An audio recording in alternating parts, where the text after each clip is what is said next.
Untuk mengantisipasi potensi-potensi kerawanan selama bulan suci Ramadan, pemerintah Kota Palembang bersama TNI dan Polri menggelar apel 3 pilar di pelataran Benteng Kota Besak pada Rabu pagi.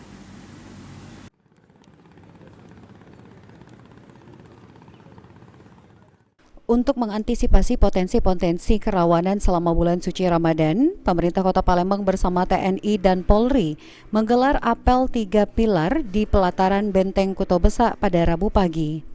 Apel dipimpin langsung oleh Wali Kota Palembang yang turut dihadiri Wakil Wali Kota Palembang, Kapoltabes serta Dandim.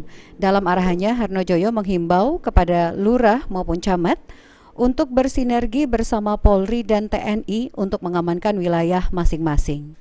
Adapun potensi yang rawan yang harus diantisipasi bersama yakni tawuran, balapan liar, dan gangguan Kamtibnas yang mengganggu ketertiban umat muslim beribadah selama bulan suci Ramadan. Diharapkan dengan adanya sinergi antara pemerintah bersama TNI dan Polri bisa memberikan keamanan dan kenyamanan bagi warga.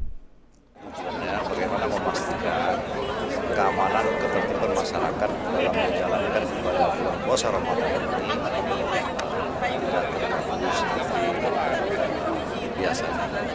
Mudah-mudahan nanti sebagaimana kami harapkan tadi patroli ditingkatkan karena kebiasaan di bulan Ramadan ini anak-anak tawuran, balapan liar.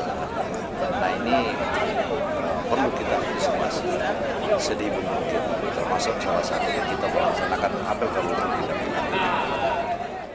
Selain itu, Harnojoyo juga meminta masyarakat untuk berperan aktif apabila ada kejahatan di wilayah, segera melaporkan kepada perangkat pemerintah setempat seperti lurah dan camat, supaya segera ditindaklanjuti oleh pihak berwajib polisi. Abidin Riwanto, PAL TV.